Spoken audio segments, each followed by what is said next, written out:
this is officially the last panel, but we're not going to panel it because we've had a long session. We've had a long 3 days, and I hope we've all kind of taken and learnt and laughed and hung out and done something different with our evenings. So I just a random question. By the way, now is the time. Now is the time because this is the last opportunity, ICE 2024, for you to throw any question. There's stupid question, by the way, because often I'm asking them. So there's no silly question. Send your questions, whatever they are, no matter what. Just send them, even if it's like, Mike, will you tutor me privately? I don't know, but anything, okay? Send that in the group chat. Send it to me or to Matt, and we will ask it. We don't even have to mention your name. For me, is there a stage, and this is a stupid question, but is there a stage where portfolios, you don't need portfolios? Like, do you three have portfolios? I know, Matt, you have your own company. Kwame, you have your own studio. Mike, you're just ruling YouTube. But I mean, do you have your own portfolios? And do you send them out still? Is there a time when you're not going to have to do that? I don't have one anymore. I stopped doing that because the freelance work that I do, it's basically for a fixed client base, and I don't want to expand on that. And I spend a lot of my time creating YouTube content. Hmm. So, and Kwame? Yeah, I wouldn't say okay. Yeah, I think yes, I do have portfolios. I mean, where I'm at right now, it's more of working a lot with advertising agencies, and so you want to have a portfolio that kind of covers whether it's products, whether it's simulations, whether it's 2D animation. So I would say over the years, we then start compiling into various kind of subcategories where when a client comes by with a brief, you have a place to kind of showcase, hey, sort of done before. And so in that case, yes, I still do portfolios update. Let me say portfolio updates every year. Yeah, just to showcase what is I, possible. Yeah. I suppose the difference with you guys and some of our audience is that whereas they're sending their portfolio blind in the hope of catching a fish, the fisherman is coming to you and you're like, these are my fish. See, when I start talking metaphors, that's when you know Davina should stop talking. Matt, are there any questions from brave audience members? Edwin, stop. Yeah, there were some comments, but also just from my side, if I have a personal portfolio at the moment, no. But if the time would come, obviously I would make one. But then again, kind of I would need to distinguish myself from my personal skills from what, for example, the entire staff of the company has been doing, because that was not my work, right? So what I would put in my portfolio is probably that I learned how to manage certain things. So it would be kind of much more like bullet list. I can do this. I can put out fires and so on. I can like a ton of soft skills in managerial aspects. But now and then I'm I'm making individual images, and I believe there's a lot of knowledge I would have in that. But still, I would move forward and actually kind of produce the images anew from scratch to build up my own portfolio to move on. So this is a never-ending story. Yeah. So there was another request for another portfolio review that was just sent in. Sadly, we cannot do that this time. Then Shannon McAlvany, hi Shannon, actually mentioned, because we've known each other online for years and years. So as a student, regarding the Jana's portfolio, as a student, she is testing, learning, sharing what she's learned. I'd hire her because of her flexibility. She is obviously willing to learn, so malleable and trainable. That makes her a great entry-level hire? No. So no, as a question, and yeah, I definitely I do agree. But then again, you have with a lot of studios, sadly, because they're getting so many portfolios, you have to somehow either be lucky or manage how to break through the barrier that, let's say, the recruiter has, let's say, I don't know, 30 portfolios, and they're just going for which portfolio is the closest to what we actually need, because I am very busy and I need to solve this problem very fast. And so they don't take the time to kind of read between the lines, right? This is a huge problem that that you also need to consider. And another silly question from me, Matt. Who's actually looking at the portfolios? Because I'm pretty sure, is it just like the HR chick? Is it the secretary? Because then we're in a world of trouble.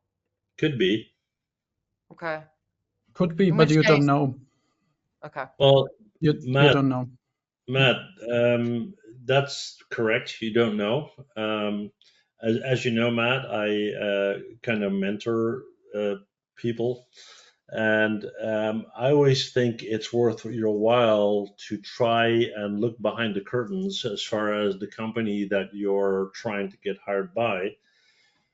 Because if you are interviewed or selected by someone who is not in the 3D industry, they basically have a checklist and they kind of tick off boxes, and they are looking at a portfolio in a completely different way than, for example, somebody who is in the 3D industry or is a creative themselves. So I would say I hope you're not reviewed by HR, but if you are, then hopefully it's an HR that is actively engaged in 3D or 2D or Yeah. I mean, to maximize your chances, you want to be smart, right? So when applying to a studio that you really like, then you have the opportunity to go to LinkedIn and check who works there. Yep. Potentially contact them a little bit before, just, hey, love your studio, whatever it is, right? And then just wait, and then maybe, I loved your project, kind of growing your roots a little bit into that network. Or go to the website and see is there an HR person? Is there or who could be the person that potentially evaluates my portfolio? And if you're a little bit smart, you will figure out who it most likely will be, and then kind of bend reality of your portfolio a little bit to massage these things in. But again, I've personally been in a position myself where I waited 11 months to get a specific job because they didn't have the funds to actually kind of get me actually on board. So I was literally waiting for 11 months. So there's persistency needed. Well, sometimes, Matt, people say, well, it's all about nepotism, right? Oh, they only hire people they know. Well, the thing is, make sure they know you, right? For example, this ICE conference, you can be here or not, right? Now, I am sure that over the last 3 days, people that attended ICE heard something that will help them to progress in their career, right? And maybe they can reach out to somebody that has spoken in one of the panels and say, listen, I heard this or I saw that or whatever. Do you know somebody, or do you personally, and so forth and so on. I mean, to this day, everybody that I see speaking on ICE, I'm immediately going onto LinkedIn and sending them a message. Mike, I have to say, you even added me. I was like, you are Of adding course. the wrong person, but I love it. I felt very, very I mean, flattered. Thank you. I mean, it's really cool. I mean, you say you don't have a background in the 3D industry, right?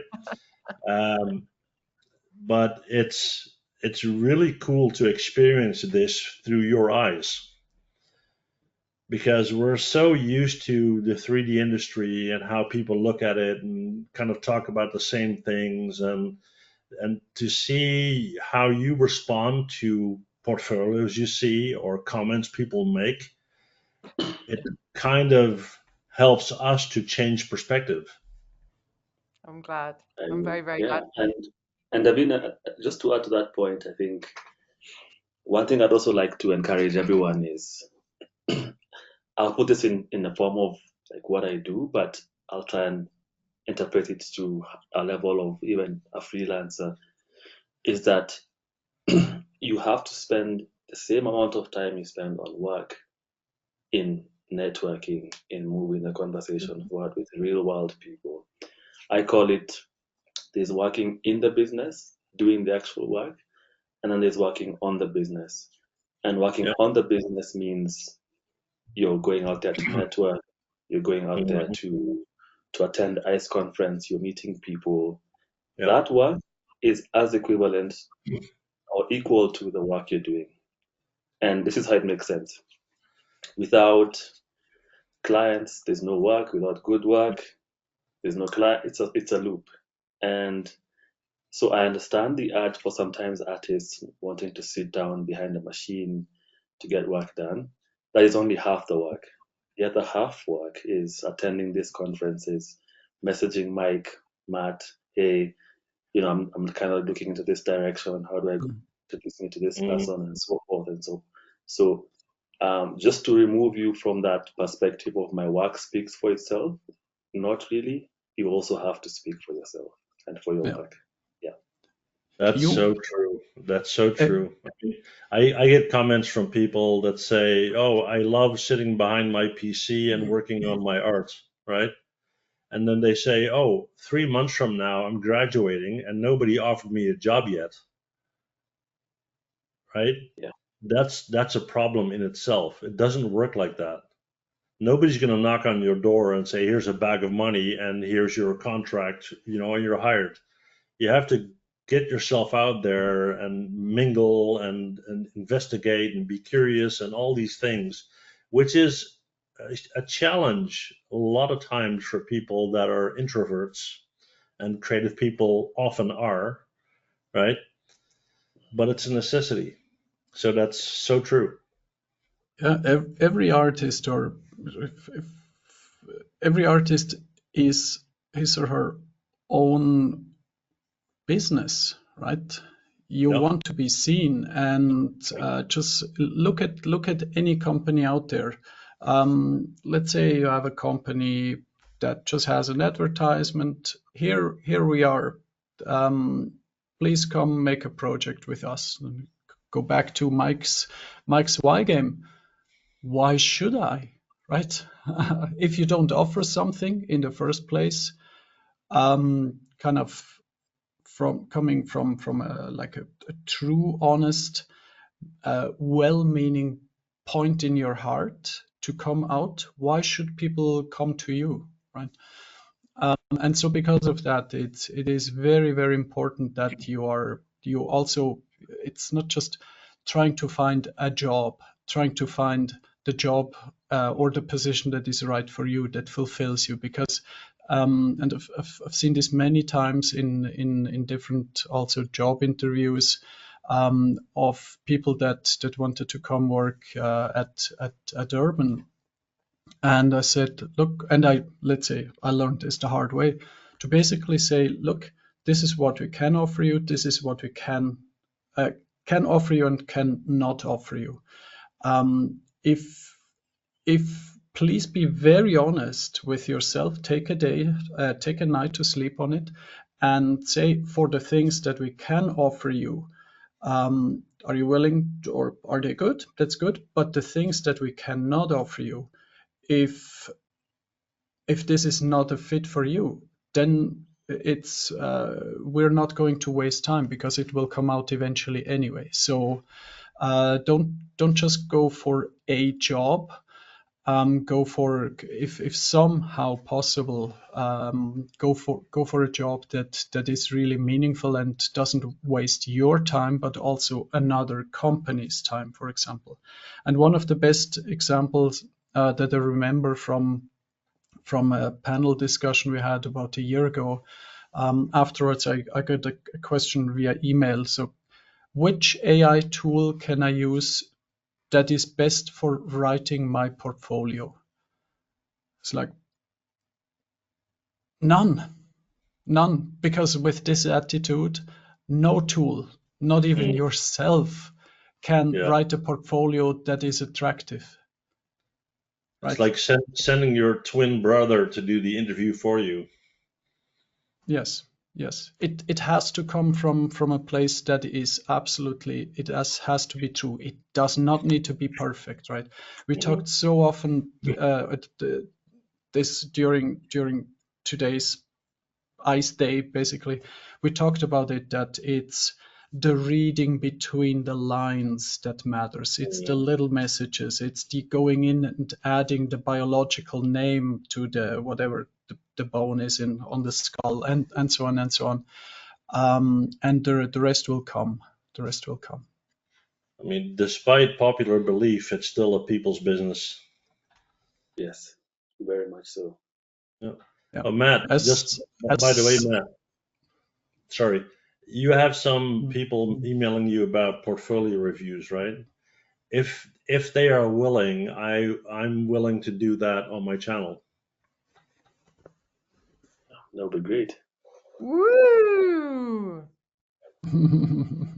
So if you still have people wanting their portfolio reviewed, I can do that. Brilliant. Thank you so much, Mike. Yes. Matt, thank you so much for everyone's time. Are there any more last call for questions, comments, criticisms in a loving way, because it's a Thursday? There was just one comment from for Mike. I want to thank Mike for the 3D generalist needs for a specialization. I'm not perfectly sure. I want to thank Mike for the 3D generalist needs for specialization. Maybe I missed a part of that, but that's that. It was from Edwin, so maybe he can clarify afterwards. Otherwise, I don't think I don't see other questions at the moment. Brilliant. Well, thank you so much. Matt, you thank all the people, because this is your baby. Thank you so much for spending time with us. Please don't go yet. We do want to do a group video, but Mike and Kwame, thank you so much for being the last speakers on the last day of the last panel of ICE 2024. So Matt, take it away, and then be brave. And if you don't want to be on my LinkedIn, don't put your webcam on, because it's going to happen. This is the highlight of my week. All right, take it away, Matt. All right, so let's just show all of the partners again. Huge thanks to all of them for sharing the love and the message. It's been absolutely fantastic, this one. So definitely best ICE conference so far, and it's been incredible to see how much the let's say the community has grown just over the last month. And this would not have been possible with the deep trust of all of the people I know personally from all of those partners. And but obviously also thanks to everybody that actually attended today, and just shared their portfolios, shared their trust with us. This has been really, really meaningful to me. We've seen so much. We've seen like games. We've seen Fortnite game levels. We've seen cute little orange fluffy Nickelodeon blobs. We've seen so much, and it's been very, very inspiring, and it was just a goal to do that. Yeah. All right.